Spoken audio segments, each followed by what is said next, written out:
Like cooking, everything has a recipe. A set of instructions to follow in order to gain a certain result. Music is no different. Be it ingredients for a dish, a set list for an amazing show, Or a release strategy for a successful launch. these are all recipes. Hi, we're your hosts, Sean. And I'm Brandon. Come and join us in our kitchen as we go through the Music Maker's Cookbook. Let's get cooking. Welcome to Music Maker's Cookbook, the podcast where we help independent artists cook up recipes for success.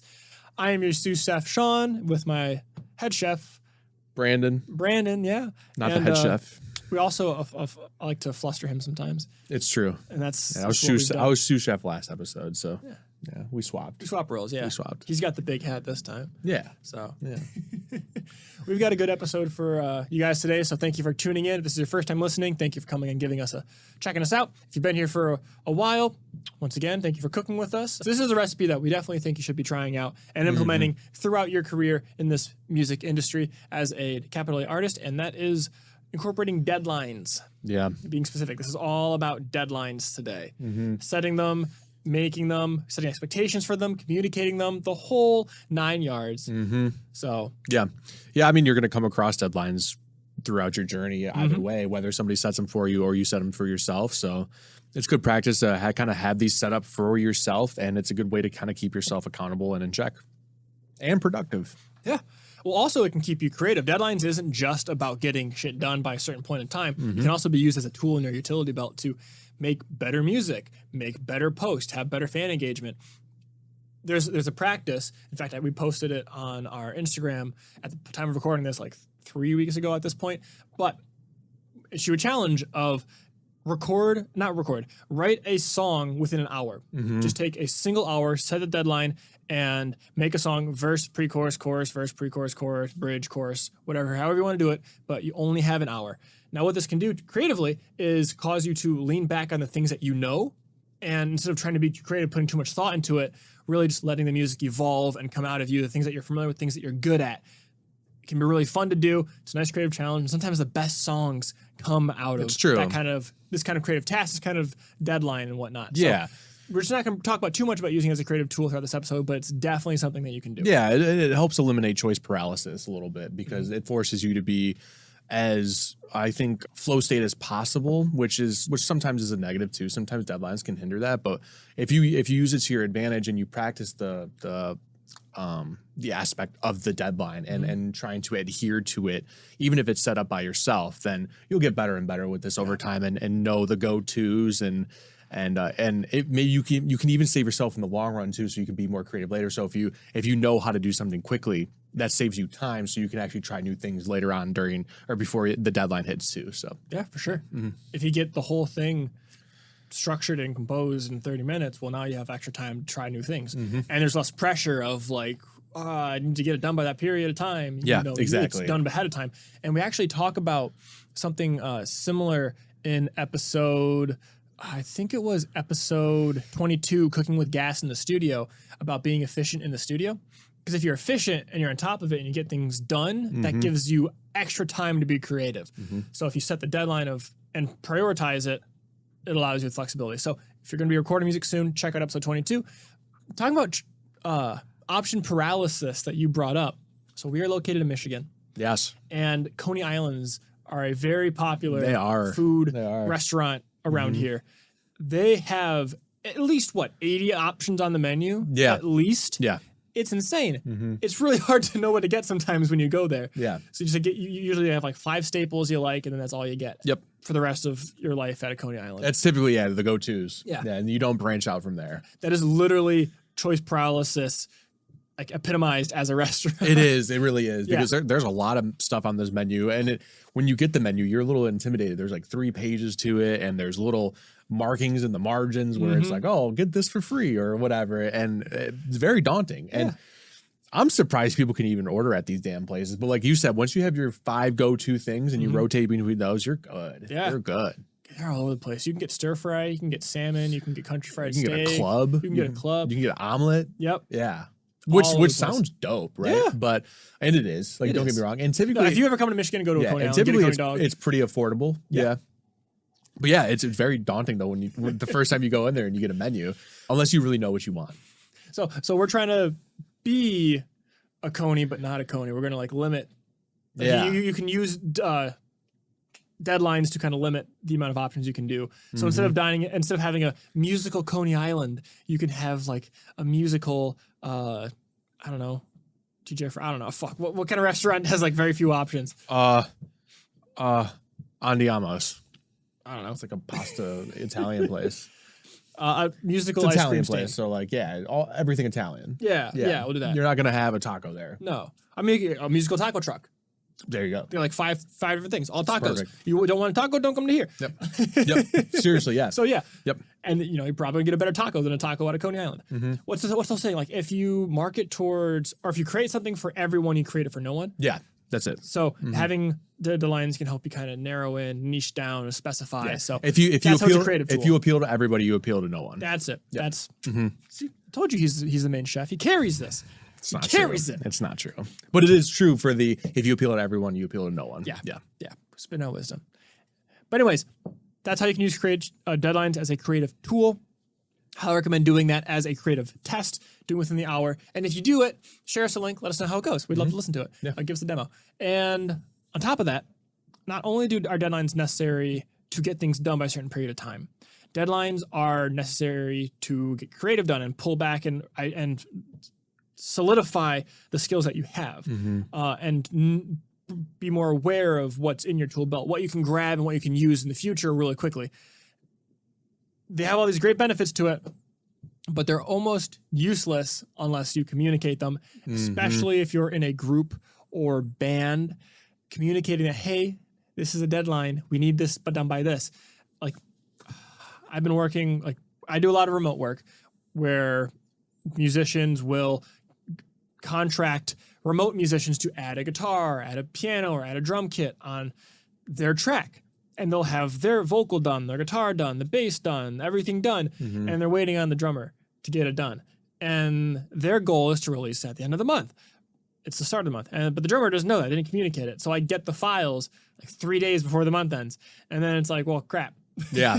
As long as they don't like promise a label or a distribution or whatever, or publish on social media that song drops this day, it's usually good. But if they set a deadline with other people, but not everyone that's involved, it can really be frustrating for everyone else involved. That was a very messy way of saying it, but when you have more people involved, more cooks in the kitchen, communicating these deadlines is really, really important. It is. I mean, like take a step backwards and look at the grand scheme of the deadline. It's a very abstract and fabricated thing that we do as human beings. There's no deadline technically for anybody out there, but we set these expectations that are kind of like invisible barriers that we need to meet at a certain time to do something else, right? It's a very abstract thing. So you need to make sure that you're communicating that abstract thing and making sure that you're going to meet that so you can meet the goals ahead of you.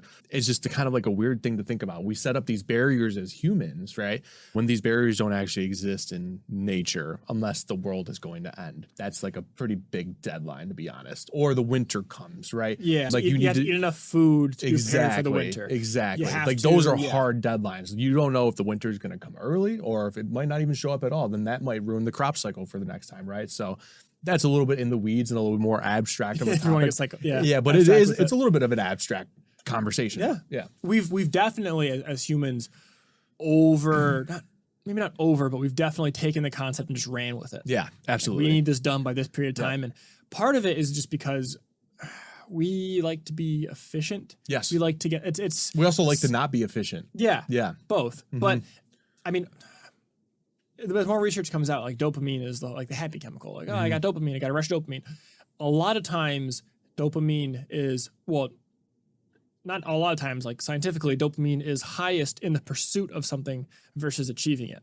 So setting deadlines and structuring them back to back kind of allow for a constant pursuit. Absolutely. And I think that's why this is just me bullshitting, but I think that's why deadlines is so important for people. And that's why we've incorporated them so much in the society that we live in. And that's why it can be really important for music is to have a deadline of do this then, do this there, do this then. And it kind of leads into the whole creation process of music. Like, we went into a big deep dive in this in episode 20, which is the seasons of music creation. We talk about the creation season, the growth season, the review season, and then the rest season. They're all really important. Kind of mirrors spring, summer, fall, and winter. Check out that episode. Really, I think it'd be really helpful to identifying what season you're in and what steps you have to take next. And each one of them has deadlines that need to be hit with materials created before we move on to the next one. Absolutely. So within each season, there are deadlines to prepare to the next one.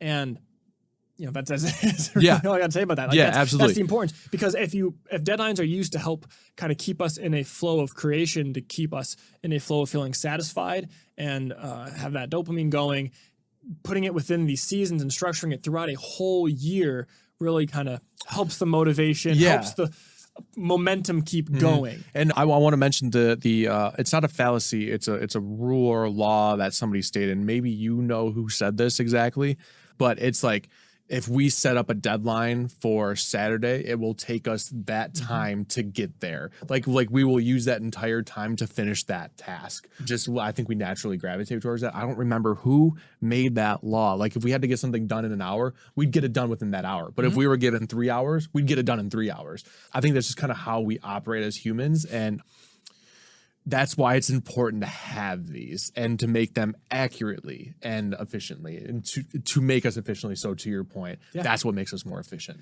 Oh, for sure. I know. I don't remember who exactly said that quote. But, but I know exactly what you're referring to with how much time you're given is how long it takes you to complete it. Which I'm sure we've all experienced in one way or another. I mean, if you've been in any sort of program or class that says, hey, this is your final Parkinson's law. Oh, Parkinson's law. Parkinson's law. But if you've ever been in a class where at the first class of the year, they say, hey, this is going to be your final project. It's going to be an essay on this part. It's going to count for 30% of your grade. You have the whole semester to make this, and it's due on the last day of class. Yep. That's Did you do it on the last 2 days? Most likely. You turn it in? Most likely. That's what I did. Yep. Me too. Me too. We fall victim to it all the time. We don't even realize that we're doing that, right? It's just interesting, like a psychology point. Yeah. It's very interesting. Yeah, nice little concept to think about. It could be beneficial to be like, okay, well, I have until 3 months. I have 3 months to do this thing, but maybe I set a personal deadline of 2 weeks so that I'm better prepared. I know that I can have it done beforehand. And while that, requires more action, it requires more effort to put into it. Yeah. To get it done. If you actually structure it out throughout a whole 3 months, it's going to take the same amount of effort whether you do it in 3 months or 2 weeks. But it's going to take less effort over a long period of time versus more effort in a short period of time. Unless you wait till the last second, then you're putting a lot of effort. And your results could majorly be affected by that. Majorly affected, yeah. So regardless of how you're going to do it, it's going to take as much effort and as much time as you're given. Yeah, absolutely. So depending on how, if you want to be ahead of it, give yourself shorter deadlines than you think you may have. One of the ways that a lot of people use this in business, and you can use this in your band, is the whole concept of overpromise, underdeliver. It's to set an expectation of a longer deadline and deliver on a shorter deadline. So like if you send me files to mix and master, and I say, hey, it's gonna take me 7 days to get it back. Cool, expectations there, 7 days. And I know personally I can do it in a day. Yeah. But just to make sure it's a better product, I'm gonna do it, revise, make sure I'm happy with it, and give it back to you in 3 days. That's still 4 days sooner than I told you. So the expectation isn't exceeded. So I gave a full deadline, I gave myself a shorter deadline, and it exceeds the deadline that was given. Now you can definitely use that, and that gives the person, the artist I'm giving the mix master to, a better positive feeling of this interaction. And you can use this in music. Yeah. You can say, we'll be there at 6 and show up at 5:30. Exactly. To just be more prepared. Or, hey, let's we'll get you this demo by Saturday and send it on Thursday, so that then you have more time to talk with the engineer about the song. Or however it may be, if there's ways you can overpromise, underpromise, overdeliver, that is a good just business thing to do, and you have to set deadlines in order to even do it. Absolutely. And I'm sure we'll touch on that point when we get to the importance of setting deadlines too, and how that kind of affects your image to other people as well. So we'll definitely circle back to this point, I think, as well, for sure. So yeah, I think the next part would be kind of just kind of get a general overview or average duration of the creative process. You want to start with that? Well, we really the average creative process, the time of it kind of depends on what your strategy is with your music. And as I mentioned, we could dive really deep into this in episode 20 of it. If you're doing a full album cycle that takes a year, takes 2 years, it could be 3 to 6 months per period of the songwriting, the creation aspect of it, the recording, mixing, mastering, and then also the growth portion of it where you're making promotion, playing shows, all that. And the review where you take time and review, see what happened, what worked, what didn't. Those are going to vary in length depending on kind of what your goal is. Because if you're going to do a bunch of singles every month, well, that period is now, instead of 2 years, it's a month. If you want to be even more prolific than that and do a song every 2 weeks, it just shortens. Yeah. Whatever your schedule is going to be, you have to figure out how long it's going to take for you, especially depending on what your process is. If you're going to be sending it to a mixing and mastering engineer like myself remotely, but you're going to record it yourself, well, how long does it take you to record? Do you have a setup already set? Do you know how many takes it's going to take you? Are you trusting the engineer to produce with you and say, hey, I need this take redone? Things like that. Once you have your system down, then you can more accurately kind of know how long it's going to take and set that deadline and be real. I don't want to say be realistic with it, because we're going to talk about it towards the end of this episode of kind of like the whole 10x philosophy, and try to put a little more effort and get it done a little bit faster to get more results, more likely to have results. But kind of knowing how long it's going to take you allows you to know, okay, I want you to push it this much now, or I need to try this now. But yeah, it really depends on what your musical release strategy, it really depends on what it is that you're trying to do. It just is important that within the cycle, you do hit every single period. You hit the growth, the review, the creation. Man, my voice is going away. But also important that you hit the rest. The rest, I think, is honestly one of the most important. It can be exciting to just keep going, but scheduling some rest and having a deadline of, okay, I'm gonna do nothing this weekend, but after this weekend, I got to go back into it. Absolutely. And being dedicated, like, oh, when this is done, I am going back into it. That's my thought on that. Yeah, totally. But yeah. I mean, I think you make a lot of great points, and like the tracking does take probably like mostly the longest thing, just because there's a lot of different variables that kind of go into it, especially if you're hiring outside help, or if you have a band, if you're doing it yourself, if you're going to a studio, if an act of God happens, that's what the legal term is. So like a natural disaster, like you're out of your house, you're out of your studio, or whatever the case may be. Those things definitely factor in massively. Kind of moving towards the more editing side of things, the mixing side of things, the mastering side of things, those are more succinct. And like, it's not to say that there's things that can't go wrong or things that would be out of left field. Like, let's say you get into editing, you're just like, hey, like Sean said, like, I really need you to redo this take. That goes back to step one, and that can open up a whole can of worms, and you get kind of a weird feedback loop right there. Yep. But if we're just taking the general thing, everything's perfect up to this point, right? There's regular economics. Everything is perfect. Everything's in the right situation at the right time. Tracking, bulk of the time. Editing, maybe not as long, depending on what you're going for and what you're doing in the genre. Mixing, again, depends on genre, depends on what you're doing, depends on how labor intensive the track was, especially when you're going to mix it. And then mastering is generally a similar-ish process. I'm not discounting the time that takes to master, but generally though, it's pretty short. You can make it pretty short. Yeah. And then past then there's the marketing. Exactly. Usually you want to promote it for at least 2 to 4 weeks before the song actually releases. So you can get on podcasts, get on radio stations, create content to build the hype for it so people are aware of it when it drops. If you're doing a release party, pre-sale tickets, pre-sale merch, all these sorts of things, make sure you put in enough time to hit the deadline of the release show and schedule enough so that you can fit this in. But this is more into the scheduling thing. But within having all this done, you have to have deadlines down. Exactly. Because it's really important. And hitting these deadlines and making these accomplishments can really build confidence and build momentum, which can create a positive feedback loop, can increase, like Brandon has it down as image building, which makes you look better to others and you seem reliable. There's a lot of benefits to setting these deadlines and consistently hitting them. So making it so that they're within a time period, with an under promise, over deliver, hit it within this time frame, is be consistent with it, get it done. The reliability goes a long way. Yeah. I mean, half the battle is just showing up, being there, doing what you say you're going to do, and by when you're going to do it, right? Musicians, man, we are sometimes unreliable. things go through the cracks. We don't have solid systems set up to know, oh, I have to get this task done by this time, or this person is depending on me, but I forgot because I'm caught up in this X, Y, and Z, right? It's time to take that image accountability and become that reliable person, because I'll tell you what, the most successful people in the industry are the most reliable people in the industry.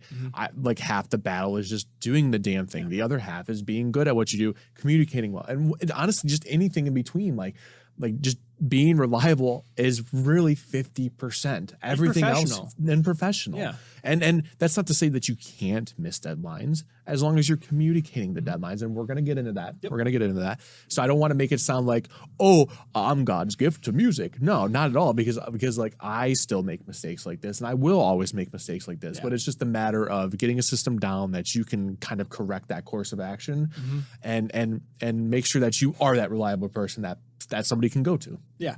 And that being said, trying to make sure that when you do have these deadlines, don't overbook yourself, don't overload yourself. Been there, done that, still do it every day. Same. I'm doing it right now. I'm moving a whole studio. I've still got clients that I'm mixing and mastering and doing stuff for. I've still got a couple things that I'm on the books for that are day-long projects that it's just, we got this podcast and all this stuff going on. So it's been busy, but it's a busy time. It is, and I'm going to learn to never do that again. If I'm moving studio in the future, don't let me do. Well, now we have it down on the podcast, so now you have accountability for yourself. We'll get into that later too. We will as well. That would have been such a good transition. It would have, but man, we structured this wrong. But no, just because if you overload yourself, you're going to burn out. We have an episode about burnout as well. But there are times we talked about setting a deadline, hitting it, yada, yada, yada, breaking up your series and tasks into set deadlines so you can make sure you go forward at a good pace, get all your shit done. Because, as we mentioned, you are a business. This is the music business. Treat yourself, be professional, show up. You have to think that way if you want to make a living and do this for a long time. But there are times when you should extend a deadline. Yes, there are. Sometimes it can be beneficial to push it back a little bit. As long as you communicate it and make up for it, there are times where you might want to push it back. Yeah. And you know what? Pushing back deadlines is not necessarily a bad thing. Sometimes these deadlines are hard and steadfast. So like if you're working for a label, you're working for a commercial situation, anything like that, and this commercial needs to be done by December, fill in the blank, right? Yeah. You need to hit that deadline. Especially if there's a contract involved. Especially if there's a contract involved. Especially if there's people and the corporation is depending on that. And you will not be probably working for a very long time if you miss that deadline, right? But like Sean said, like there are a couple of situations where you should extend a deadline. There are a couple things that kind of go into whether or not you should make that decision. And we're going to talk about that in just a second. But there's also a way to kind of allow yourself to make that switch to the deadline. And usually that involves being in communication with the person that you're working for or the thing that you're doing or your bandmates or whatever. Yeah. And you need to let them know that, hey, I'm having a really tough time here because I had to go do this X, Y, and Z. This got in the way. Do you mind if we push this back or whatever the case may be? But don't be surprised if I need a little bit more time. People are very understanding creatures most of the time. Most of the time. Well, even to be proactive about it. If you know you're entering a busy season, just call the people that matter to you. Call up the people that are involved and be like, hey, I'm entering a really busy period of my time. These things could happen. I might start being stressed. These things might start fading out a little bit because honestly, these are my priority. If this happens, I apologize. It's nothing against you. It's nothing personal. It's just I'm going through this and setting that expectation ahead of time. Absolutely. So that's the big thing going into it, right? Is making sure that others are knowing of you extending that deadline, needing that extra time. So when should you extend a deadline? I say one of the things that I came up with is I didn't mean to take credit for that. I wasn't like, well, one of the things I came up with, but one of the things that you're the head chef. No, one of the things we have to get that. It's my water. Okay, I'm sorry. I thought you were done. I was gonna put it up here. No, it's because of water in it. I told Do you hear my voice right now? I did. I am actively losing my voice this episode. This is going to be fun. Insane. Yeah, that's insane. That's why I'm just like, Brandon, you can talk. One of the first things. Take credit. Go talking. Okay, you got this. One of the first things that we have written down is if you need the more time to refine your product and you know that it's not to where you could get it, I think that's a valid time to do it, as long as you only do it maybe once. Because like if you keep extending deadlines out and it's because you're not confident with your work, that's a psychological thing. That's not about the song. It's not about the song anymore. It's about ego. And it can be very ego driven, and you can get it twisted real quick because you can convince yourself that it is work based and not ego based. I mean, I've been with artists who've been working on their song for upwards of 20 years. And even when it's done and they approve it and it's finished, it's still not out. Yeah. So that's not we just got to extend the deadline a little bit. You know, I want to refine it a little bit. It's like, no. At that point, move on. Yeah. But like, I want to try this EQ. I want to try this saturator. Yeah. No, it's not the time. No. It's not the time. You've had that time up to this point to do that if you wanted to. Do it for the next song. Do it for the next one. Because that's why we keep making music, right? Is to make it different each time. Yeah. But if you're like, man, I'm listening to it, I love it, but I just want to kind of throw up a different female backing vocal because I just met this artist who her voice is phenomenal and we want to collaborate on something. I think the song is perfect for it. That's a perfect reason to delay it a little bit. Absolutely. Because circumstances change. You found someone that you want to throw on it, especially if it's a collaboration opportunity. Boom, push it back a little bit. Yeah, absolutely. Because there's benefits to it. Yep, most definitely. And like we said, this is all within reason though. Like if there is a reason why you can't do this, then you have to power through and do the best you can up to that point. It's just inevitable at some points, right? Yeah. Right. So another time you might want to consider extending a deadline is if you have a soft deadline within a hard deadline. We've briefly covered this before, but a soft deadline is something that's more flexible, and a hard deadline is this is the end slate. If you miss this, there's no going back. Yep. Usually it's when other people are involved, a lot of money is involved, big companies are involved. That's usually when the hard deadline is set. And a soft deadline is oftentimes within that hard deadline. So for example, if you're working on a song and you want to have it done by the end of December, that is the hard deadline. It needs to be done by the end of December so that you can get it to the engineer. So you can get it sent out for release so you can start promoting it and whatnot because you have the rest of your schedule because you go on tour in early February, so you need to do all this stuff throughout the month of January. So the hard deadline is end of December. But the soft deadline is December 15th. Well, let's say December 13th comes up and you're like, man, I'm not hitting December 15th. It's just not looking that way. Maybe bump it back to December 20th. Yeah. Or December 22nd or whatever. Another soft deadline. You can move it within the hard deadline. You still want to, overpromise, underdeliver. Absolutely. And you still want to have that extra time to make final adjustments or maybe you realize something last minute. Now you're not like, oh crap, I already sent it to be released. You have like a week of revision period. But having a soft deadline within a hard deadline, that could be something that you can be more flexible with. Yeah, and these soft deadlines, they can be good reflection points too with where you're at within the project as well. So if you're not hitting that soft deadline, you can step back and be like, okay, where am I at in this? What do I need to do to get there? And am I just wasting my time, right? Like right now, am I just wasting time on this, doing one thing instead of this other thing that's really important that needs to be done to get me to that finish line? Those can be good inflection or reflection points too. But once you start missing a few soft deadlines, that's setting yourself up for disaster at the end, which is kind of like our next point. That kind of goes with our first point that we touched on, is that if your work will suffer by rushing through it, kind of goes hand in hand with number one. But I think the reason why we really brought this up is because sometimes you can use a deadline as a creative tool and make yourself work more efficiently, which is what we talked about. One of the first things we talked about on this episode, because it can hold you accountable. And like those soft deadlines kind of are those things that hold you accountable along the way if you set those. But it'll definitely hold you accountable by getting stuff done that needs to be done within that amount of time before you need to turn it in to somebody. It can also help avoid, like we were talking about, was it last episode we were just talking about this, is choice paralysis? Yes. Because you can, and perfectionism. So, so one of the things that is really toxic, I think, within music is being a perfectionist. And it's not even a label dictated by somebody else. It's the one that you set for yourself. And that is a self-fulfilling prophecy that will never be fulfilled because we're never perfect. Never. It sucks. And it's a bad route to go down because you will never be satisfied with what you do at the end. And even like, just to be all philosophical with it, because you were earlier in the day, let's say you do have the perfect take, recording, mixing, mastering. It sounds 1000% perfect. It physically could not be better. When you're listening to it in the studio, when it's all said and done, it's not gonna sound perfect on headphones. Yeah. It's not gonna sound perfect in the car. Yeah. If the humidity goes up Yep. 1%, it's not gonna sound perfect anymore. If the temperature goes down 10 degrees, not gonna sound perfect anymore. Yeah. So literally, physically, in the world we live in, it will never be perfect. It's so interesting. I bring that up sometimes, like especially the car example, like the car test. I'm going off on a tangent right now, but I want to go down this road. The car test is good pun. In a car going on the road, yeah. The interesting part about the car test is that your speakers are abiding to the laws of physics that are around it. Whether or not you've owned your car for about 5 days and you think that you're used to the system already, or you've owned it for 10 years, your speakers need time to expand and contract. And sometimes that happens because of temperature as well and humidity. These are all things that affect and change the sound of your car. And not only that, but your listening position within the car.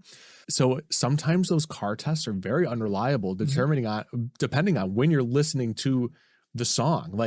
Like you said, the humidity thing, like if it's more humid today than it was yesterday, it might sound a little bit different than it did yesterday. Or if you just get into your car first thing in the morning, like it is today in Michigan, it's very cold outside. Your speakers are fucking cold. They need time to warm up and expand a little bit before you start getting maybe like a truer sound. Yeah. People find that interesting. And I like when I say it, they're like, I didn't even think about that. It's a very real thing. Sorry. Well, that's the beautiful thing that I love about music. And I'm going to go to a quick tangent as well. So one of the things that I love the most about music is the fact that you will never hear the same thing in your life twice. You will never hear the same thing in your life twice for all the reasons we mentioned. Humidity, temperature, distance affects sound. If how you're feeling. Yeah. If you somehow played the exact same thing sonically from a speaker or whatnot, and it happened to be the exact same thing, well, my head's slightly different. Yes. I have a little bit tilt. Yes. I had a little bit earwax formed, or when the cilia went down, have a cold, sinuses are plugged up. Yeah. You will never hear the same thing. I'm on caffeine. Yeah. I'm on cocaine. Don't do that. But I swear to God though, like when I'm tired, I hear songs slower. I know I do. And it's so weird because the next day I'll listen to the song and be like, that's right. But yesterday I was like, this is like slow motion. I swear. And people probably think I'm insane, but I swear to God that happens. Oh man. It's so cool. It's so really cool. It's really cool. Especially when you become conscious of it and you're like, oh my God, this is wild. Like, this is really weird. I think that's why we talk in the abstract sometimes, because it's like when you take a step back and look at it in the bigger picture, it's like, whoa, weird. What are we trying to tame and mess with here? Yeah, it's so much bigger than ever before. Definitely. Real quick, you brought up, to go back to what we were talking about. We were talking about how if like your work is suffering by rushing with too fast of deadlines, maybe time to extend it. But I would say that depending on what you're doing, it may be time to try to start outsourcing certain aspects of it. This topic or this point really quick, I want to cut you off, is a slippery slope. Yes. This one is. This one's a very slippery slope. Yeah. Yeah. I'm not going to go deep into it, but like if you feel like my work is suffering because I can't create this, I can't record, mix, master, do all this within this time period. Okay. Time to outsource a little bit. Yeah. Okay. I can't get the take I want from on the guitar quick enough. Okay, cool. Find a session musician you like, and he'll record the guitar for you. You know what that means, right? What? Less opportunity cost for you. Boom. Major in your majors, minor in your minors. Boom. So if you hire somebody that is really good at editing and you're not great at editing, that product's going to be a little bit better than you originally thought, and it's going to save you time. So it's going to save you opportunity costs. So you're not going to be doing that. Depending on that, you can actually focus on different things, things that you're good at, things that you can major in major. Yep. And then you can minor in your minor. Had to get both of those sayings in there. Yes, you did. Yes, you did. Had to. I don't think I got my saying. No, you did not. No, you didn't. Ooh, no, I went out. Broke the streak. Broke the streak. We'll start it up again. So before you do extend the deadline, even if you have these reasons and you're like, man, this is one of the reasons, I'm going to push it back real quick. Make sure you've carefully crafted an honest list of the pros and cons of doing so, because there's always negative benefits. You might be like, oh man, I'm going to turn out so much better if I just have 2 more days. Just sit back and be like, okay, well, wait a minute. What do I lose by doing this? Right. It may be a hidden cost. Yeah, that's called a diminishing marginal return. Yeah. Yeah. So just be careful with it before you do anything, that you push anything back or change anything or communicate. Like, hey, man, when you do this, think about, okay, well, what am I going to lose by doing this? I don't even know if what I said, part of the last sentence was English, but moving on. When should you not extend a deadline? Well, I think the one that we really touched on is when you're trying to make it perfect. Yep. We've kind of already explained it. We don't got to. I don't think we have to go. You literally can't. We don't got to go into that anymore. I don't think we have to. I just want to say really quick that a good framework to kind of use is the build, measure, learn loop. That's probably like the 5th time I've said it on this podcast now. I did not come up with it. It's in the Lean Startup by Eric Ries. I was going to have it today, but I forgot to bring it. So I'll have it next time, promise. So you can see the book cover and it's all cool. But it's a good way to kind of frame it, because what we put out as a product is not always the first time, and it goes through multiple iterations. So making it perfect or as close to perfect as possible requires that build, measure, learn. You need to go through, put out a minimal viable product and refine your product from there. Yeah. And that's when the cycle starts, and you take in feedback from other people. You take feedback in from, just sitting with it for a while from yourself and whoever the case may be. And then you inquire, or you take all that information, you put it in to the refined product and put it back out, and you get another response from it. And that's exactly what that's supposed to do. Yeah. And with that all being said, music is such a subjective thing. It is. And while you might not think it's perfect, just remember that when you release it to the world, to the fans listening to it, they are not in your head. They don't know what you would change. They don't know what could be different. They're seeing it as a completed song. To them, it is perfect. This is how the song should be. So while you might be thinking, like, oh, I want to change this, I want to tweak this a little bit, this note's a little bit too early, it's like, no one's going to think that, because they are taking it in as it is. The only people that will critique your music are other musicians, and they're not going to critique it as an, oh, that sucks. They're going to think about, oh, I would do that differently, so I'm going to do this in my song. Oh, I like that idea, I'm going to incorporate it. Or, oh, I wouldn't do it that way, so I'm going to, make sure I don't do that in the future. It's never a, that's not perfect, I don't like that. Yeah. It's a, I'm going to do this or not do that. And even then, that's musicians. Yeah. Most people aren't ever going to think about. And in fact, sometimes not being perfect. Yeah, sometimes it's the opposite. Sometimes people are like, this is too perfect. I don't like this. Yeah. Like, this is very manufactured. So there's a lot of like interesting with how music functions. Mid 2010s. Oh yeah. That was, I was very uncomfortable with, so I'm wearing a Tone Pilot shirt right now.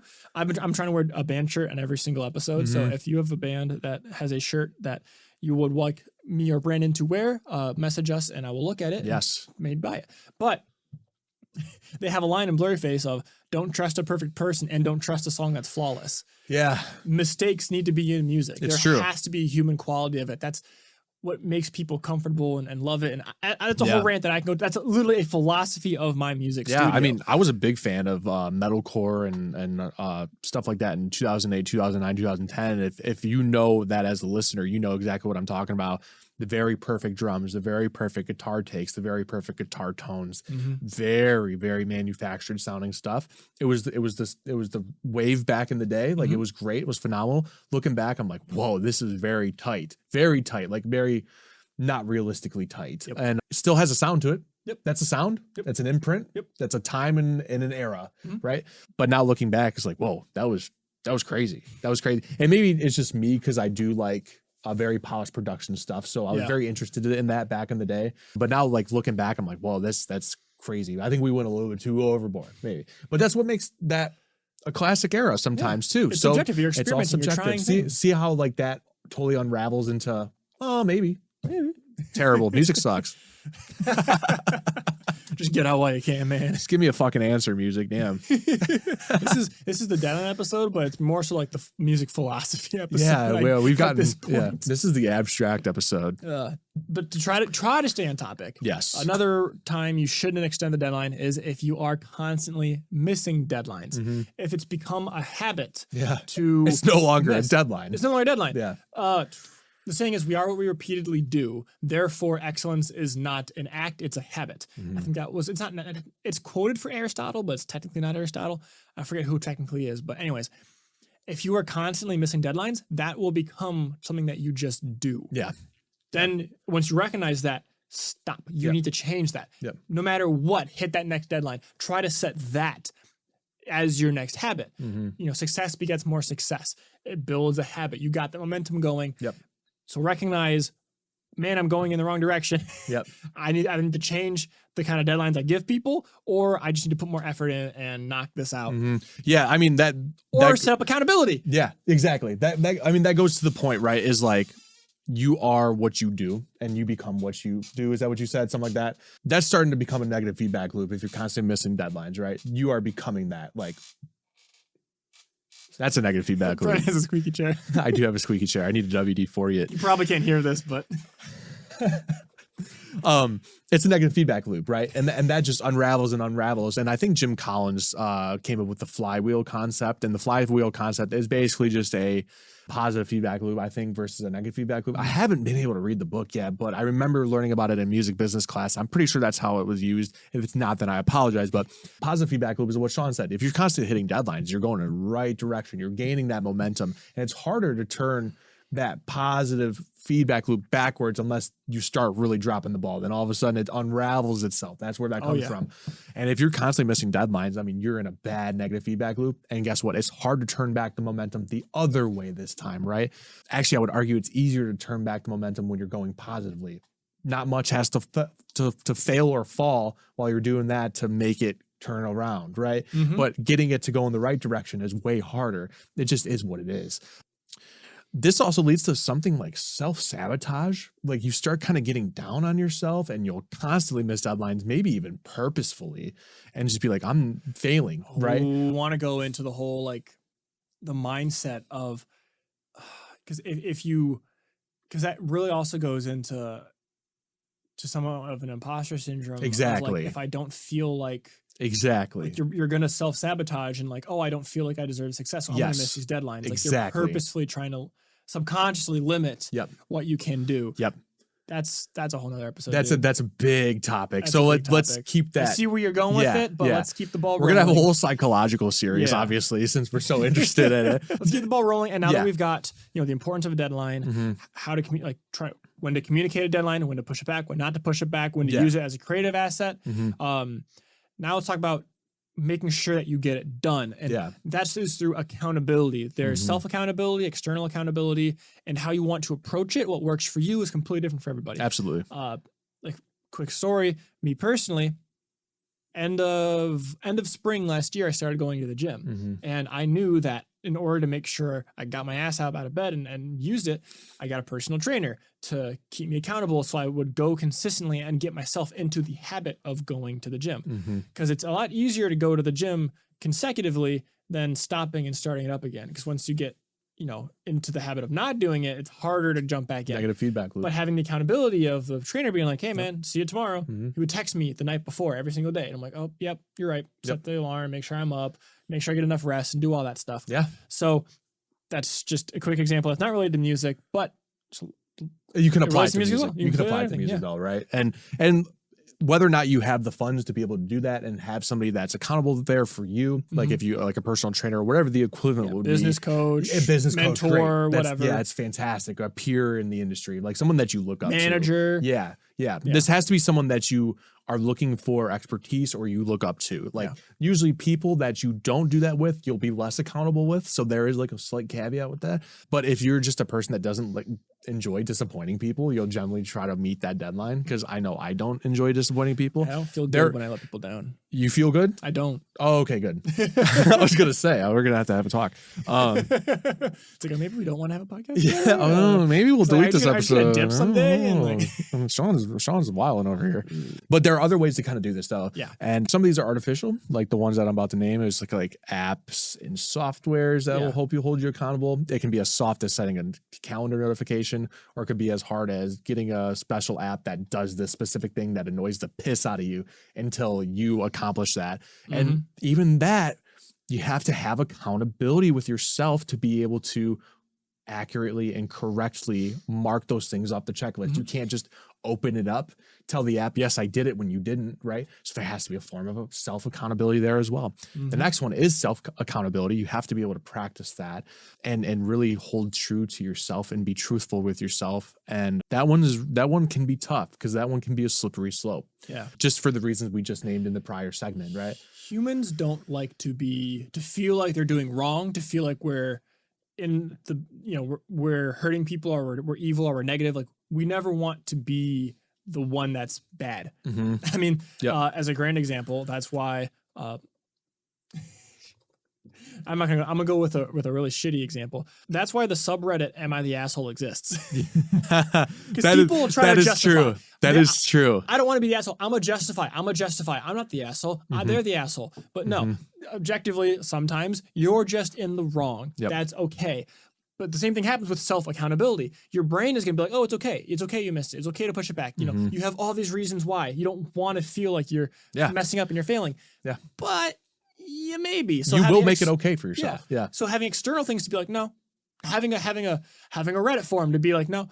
Yeah. You're the asshole. I mean, like, no, people are very truthful on Reddit. Yeah. They're very mean. They're very mean. So yeah, no, I think that's a great point though. That is a fantastic point. And I think this next point, I think you should have a friend do it. We can have a friend do it. And like, that's something we kind of talked about. Yeah. It has to be a peer that you respect their opinion of, or somebody that you look up to. I mean, even like a family member or something, I feel like could do it. Especially someone that you trust and trust to not just like who will be objective and actually say like, dude, no, come on, get it together. Yep. That is the person you want to ask. Absolutely. Are you about to pull up an episode? No. Is that what you're okay? Gotcha. I'm looking. Just don't mind me. Okay. All right. I won't look at your computer then. The next one is like kind of putting where you're putting your money where your goals are. Is what I have written down. And that's through apps that hold you accountable through anti-donations. I don't have the names of these apps off the top of my head. I know there's one big one out there, and I'd love to hear what the name is if you can comment it below and you know. But this was mentioned through the Six Figure Creative, formerly the Six Figure Home Studio, when this was actually mentioned. But through these apps, you have a partner. So let's say Sean and I signed up for this accountability app. And we're like, okay, we want to get this done by this date. It can be anything that you want, any goal by any date. And Sean's like, cool, I'll put that down into our account. He's like, how much do you want to donate to charity if you don't do this? And it's like, oh, I think actually you might even be able to set. Maybe not. Yeah. So what you can do is you can give someone else the keys to it that you have to report to. If you don't report to them, then they just send the money off. And the reason it's an anti-donation is it's usually to a clause that you don't want to support. Exactly. So like if you want to put $100 down, be like, I want to make sure I get this down. $100 is a good amount of money that will get me motivated. If I don't do this by this time, and Sean's in control of that, he will check my work and keep me accountable for it. And if I don't do that, it will be donated to this charity that I do not want to support. That's a pretty quick motivator. That's a pretty good motivator because now you're funding something that you don't like. Yeah. You're not just hurting yourself. You're potentially hurting something that you think could harm a lot of other things. There could be potential greater causes out there. Exactly. Yeah. So it's a really interesting method that's used here, and like I kind of like it. It's kind of cool. I probably would never do it myself, but that's a pretty extreme. It's very extreme. It's a very extreme one. If like you're really struggling with it, that's a very extreme one to kind of kick your ass in gear. And then once you get in the habit of it, you can start going to other sort of methods to keep you accountable. One such, you can also kind of write your deadline down and post it. Yep. Once we say we're going to do something, there is now an expectation of others, of our peers, of other people out there that it will get done because it's been verbalized and it's been communicated. So if you tell people or make a post saying, hey, new album coming out at the end of the year. If you post that in spring, like stay tuned, we're going to be releasing sneak peek stuff, a couple of singles. And by the end of the year in December, we're going to have an album out. Well, now you've just told your whole fan base that you have an album coming out this year. You're going to want to make sure that album comes out this year because people are going to constantly ask you, hey man, when's the album coming out? Like I want a date, or I'm looking forward to it. When's are you going to have a release show about it? Or when's the first single going to drop? Or when's the next single going to drop? Like people are going to be reaching out to hold you accountable because you've made it public. So that's another thing you can do to kind of hold yourself accountable. It's like, well, shit, I said I would do it. So now I got to do it. Yeah. You know, being a person of your word holds a lot of weight. Absolutely. And making your word public puts on the accountability on you to fulfill that promise, that statement. That's a great one. That's a really good one. Yeah. Yep. That one's a very powerful one, and you got to kind of be careful with that one. And you got to make sure that you are taking accountability from it. You got to do what you got to do. But that one is very powerful too. I think those last two are the most powerful ones in here, just because it deals with image or money. And those two are very hard currencies to earn. It's the most. You lose the most if you don't achieve with those methods. Absolutely. So if you're comfortable putting that stuff on the line, or even if you're uncomfortable, you're a big gambler or something, and you like doing that. Even if you're uncomfortable, it's even more reason to do it because then you're actually going to follow through. Like, oh, crap, I can't fail. Yeah, absolutely. So we talk about deadlines, making sure you hit them, the importance of all that, when to push, when to not, and all that. But deadlines, really, what they do is they're kind of trackers. It's an analytic of, are you on the path of achieving the overall goal? Like, are you hitting these milestones on a time frame in an order that gets you where you want to go? So just briefly, now that we've mentioned setting deadlines, we probably should have done this earlier, episode 29 now, but in episode 6, we cover SMART goals, what they are, how to form them, and sit down and craft them for 3 months, 6 months, 1 year, further on throughout your whole career, plan out your life, try to see what's important to you. This will change. We do that all in episode 6, but deadlines need to fit within those main goals throughout your life to make sure you're able to hit and achieve these milestones as you progress forward. So this is kind of a sister episode to episode 6. So if you haven't yet, after listening to this and you want to kind of apply it, check out episode 6, take what you know now and incorporate it in what we talk about in episode 6, go through that whole process as well, and you will start getting the needle, getting the ball rolling. It's a sister episode to this. I love it. Another thing you can do. That was so dumb. No, it was great. Another thing you can do is some concepts for accountability and for getting this stuff done, and for also knowing what are some realistic goals and deadlines to set. There's a book called the 10X Rule, and just the 10X Rule is something in of itself, but there's a book called it. Who was it by again? I forget. I can look Brandon's it up going to real look that up. But it talks about taking your goal and multiplying it by 10X. Grant Cardone. Yeah. The whole philosophy is, if you have a goal of, let's say, I want 1,000 subscribers at the end of the year, and then you multiply it by 10, I want 10,000 subscribers at the end of the year. If you fall short of 1,000, if you do the work and fall short of 1,000, you're at 700. But if you do the work and fall short of 10,000, odds are you're still going to be above your initial goal of 1,000. So it's the philosophy of, I need to expect that it's going to take more work, more time, more effort than I think it's going to, and be willing to put that effort in. It's a great read, great philosophy of, okay, are these deadlines worth setting? Should I actually move them up? Should I try to move faster? Am I able to do it? And just kind of looking all into that. I'm actually currently listening to the audiobook right now. So that's kind of why I threw it in here, because I feel like it's also a good kind of rule, a good companion to making sure you're setting good deadlines that actually push you forward and put forth that effort. Yeah. And he goes into accountability and all that other stuff as well. So it's a really good read. Yeah, that's great. That's great. I've not heard it yet myself, but I will. It's on my list. It's on my list. Got to hold me accountable for it. I will. See, there you go. That's how you do it. We should do that. We should. So Brandon and I were kind of revising how we approach this podcast. The episode's over. Thank you for listening this far. But I'm just gonna kind of do like a quick breakdown. Bring you guys in. Yeah, kind of like after the show. Like, yes, what's going on? Casual. Brandon and I recently had a really good conversation about what's been happening on this podcast, the direction it's going, what's been successful, what's not, and how we want to start prepping these episodes and improving moving forward. And a big part of this is setting deadlines and goals throughout the whole next year, 2024, because 2024 is coming up soon. Right around the corner, man. Yeah. So as you are going to set time aside and prepare for your band, what are your goals as an artist? What deadlines are you going to hit? When are you going to release songs? How many shows are you going to play? And what do you have to do by when to make that all happen? We're going to be doing the same thing for this podcast, and just kind of have a casual conversation about that and get that going. Yep. In fact, actually, it might kind of be fun to just kind of record it as we go through that and just kind of post it up on we could like live stream it on YouTube or something. Totally. So yeah, maybe subscribe to us on YouTube. Yeah, that's already. Yeah. Good incentive. If you want to hang out with us, fry up that subscribe button and make it sizzle for us. Nice. And pound that subscribe button. Yes. And I'm moving past that. I messed up once already, Brandon. I'm not going to do it again. What episode was that, Sean? I don't know. 27 or no, 26 or something. I don't know. Anyways, don't go back and find out what he's talking about, or do whatever. So end of the episodes are always a mess. Thank you for cooking with us. Hopefully, now time for you to go out and incorporate these recipes for success in your own career as a musician. Set your deadlines, complete them, move forward, get successful out there, make a living doing what you love, and tune in weekly on Tuesdays for the full-length podcast on Spotify, any streaming platform. For the video podcast, it's on YouTube, and we have a bunch of short-form content on YouTube Shorts, Instagram Reels, TikTok, and all that if you want to kind of get some quick bite-sized portions of this podcast, behind the scenes things, some like fun podcasts we post every now and then on Instagram. We've got also posts daily, kind of prompts and whatnot. As I mentioned, we have a prompt of create a song in an hour that was posted on Instagram. So check that out. Subscribe, follow, all the good things. Share it to a musician that you think could benefit from watching this podcast. Yep.